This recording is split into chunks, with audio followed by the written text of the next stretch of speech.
SF에서는 흔히 은하 중심에 고대 문명이 있거나 수도 행성이 있기도 합니다. 가령 스타워즈에 나오는 공화국의 수도 행성 코러산트는 이 은하의 중심에 자리 잡고 있습니다. SF뿐만 아니라 많은 과학자들도 은하 중심부 일대는 외계 생명체를 탐색하는 데 적합한 장소라고 생각하고 있는데요. 이를 위해 세티 계획의 일환으로 전파 신호가 전달되기도 했습니다. 안녕하세요, 여러분. 저희 채널에서는 오늘도 우주여행이 저희를 기다리고 있습니다. 최근 지식을 바탕으로 다시 한번 살펴본다면 공상과학 작가와 우주의 지적 생명체를 찾는 전문가들은 과연 얼마나 옳았을까요? 오늘은 이에 대해서 더 자세히 알아보고자 합니다. 그럼 시작해볼까요?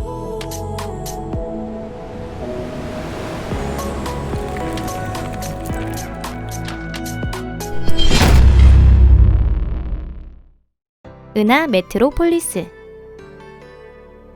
일견 은하 중심과 거기에서 이어지는 나선팔의 일대는 실로 미지의 가능성이 많아 보입니다. 행성에 생명이 존재할 수 있는 조건을 충족시키는 데 충분한 활동성을 갖는 항성이 수백만 개나 펼쳐져 있습니다.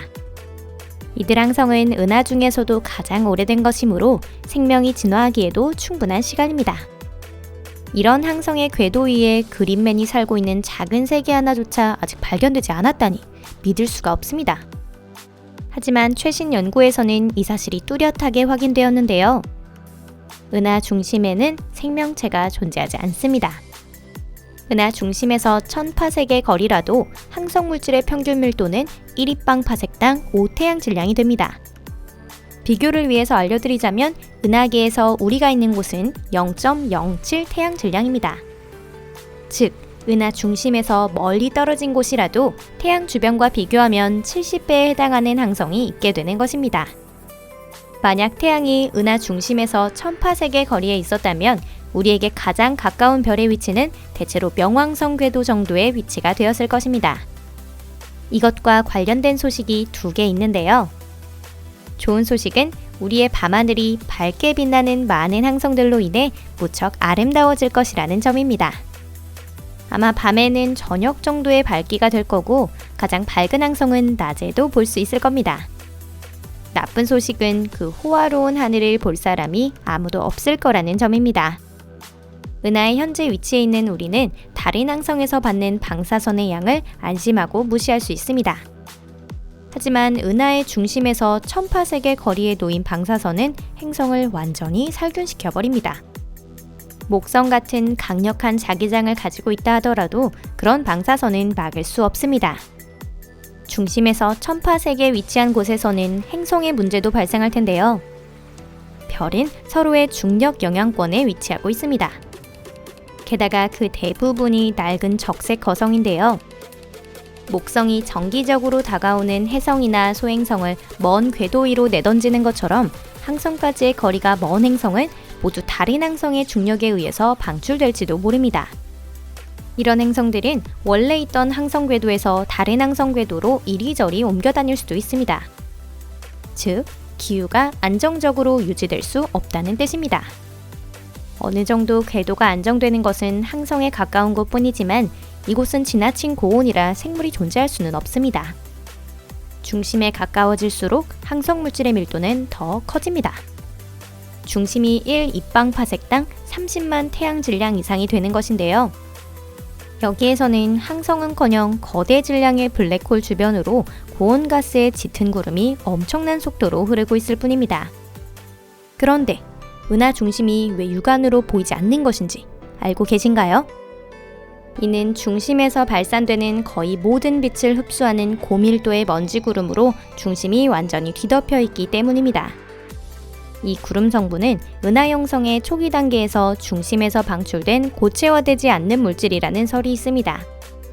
만일 이것이 사실이라면 그 중심에는 어떤 행성도 없으며 원래 행성을 형성하는 물질 자체도 존재하지 않게 됩니다. 은하 중심에 관한 문제에는 볼프 레이의 별 같은 매우 활발한 항성이 많이 존재한다는 점도 포함됩니다.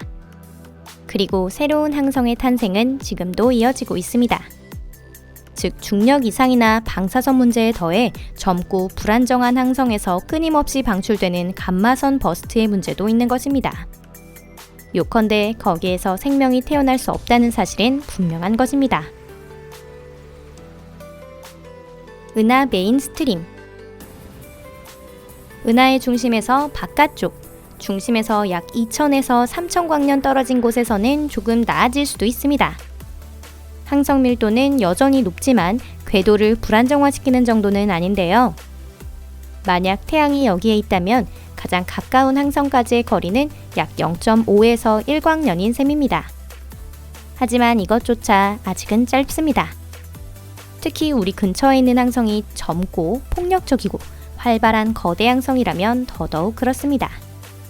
그런 별인 자기 폭풍에 의해 우리에게 두통을 일으키고 수백만 년을 살아간 뒤에는 초신성이 됩니다.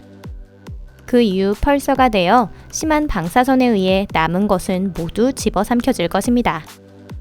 이러한 항성은 그 궤도에 행성을 형성할 수 없습니다. 그리고 이들 항성이 존재하는 기간 역시 짧기 때문에 행성이 형성되기에 충분한 시간을 확보할 수 없습니다.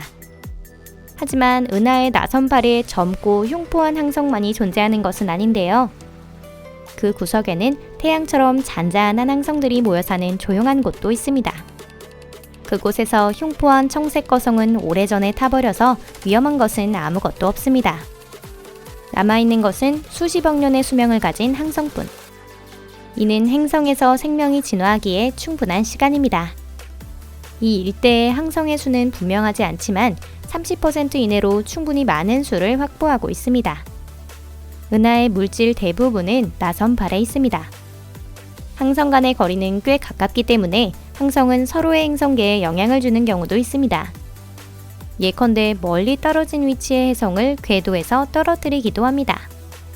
그러면 그 해성은 행성계의 내부 영역에 있는 생명체가 있는 행성까지 날아갑니다. 이에 의해 행성 내부의 상태가 유지되고 온도 저하를 막을 수 있습니다.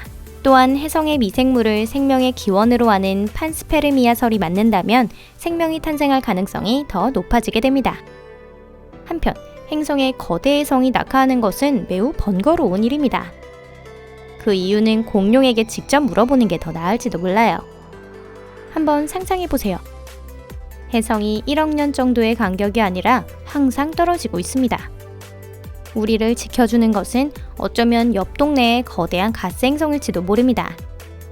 목성이 바로 그 역할에 적합하지만 그보다 좀 더 크면 더욱 좋을 겁니다. 해성이 가까운 항성으로 궤도를 바꿨다고 해도 목성 3개 내지 4개분의 무게를 가진 거대 행성이라면 우리에게서 진짜 목성보다 더 많은 수의 해성을 가져갈 것입니다. 방사선으로부터 우리를 보호하기 위해서는 강력한 자기장이나 고밀도의 대기가 필요합니다. 이런 지구형 행성에 자기장이 있을 확률이 얼마나 될지는 알 수 없습니다. 우리 태양계에서의 지구가 유사 행성 중에서 이를 내세울 수 있는 유일한 행성이기도 합니다. 수성과 금성에는 자기장이 전혀 없고 화성의 자기장은 매우 약합니다. 은하 나팔선에서의 생활에는 분명한 이점이 있는데요. 그것은 지구 밖 생명체를 찾아 조사하는 데에 있어 엄청난 수의 항성이 항상 근처에 있다는 점입니다. 우리의 행성이 그런 편리한 위치에 있으면 가장 거대한 외계 행성을 19세기에 이미 발견했을 것입니다. 적어도 현대에서 해왕성의 존재가 예언된 것처럼 계산으로 외계 행성을 예언할 수도 있었을 것입니다. 전파를 이용한 지구 밖 생명체 탐색 계획이 더 많은 성과를 냈을지도 모릅니다. 또 지금의 테크놀로지의 수준에서도 한 세대의 인간이 살아가는 동안에 귀환할 수 있는 우주선을 파견할 수 있었을 것입니다. 하지만 이 분야에 대한 연구는 실제로 우리가 얻을 수 있는 이점이 거의 없다는 사실에 의해 제한되고 있습니다. 우리가 태양계에 대해 알고 있는 사실은 아직까지도 너무나 적습니다. 오늘 영상은 여기까지입니다. 시청해주셔서 감사합니다. 은하 중심과 비교적 가까운 나팔선에서 사는 것은 위험하지만 원칙적으로 불가능한 것은 아닙니다. 문제는 더 많은 유리한 조건이 갖춰져야만 한다는 점입니다. 한편 이 문제는 무수히 많은 항성에 의해서 상쇄되고 있는데요. 그러니 우리가 여기서 화성 여행을 준비하는 동안에 저 건너편에서도 어떤 행성 연방이 함께 존재하고 있을 가능성이 있는 것입니다. 하지만 우리는 아직까지 현재의 생활을 소중히 여기며 이를 당장에 바꾸겠다고 생각하지는 않는 것 같습니다. 그럼 저는 다음 영상에서 찾아뵐게요. 안녕히 계세요.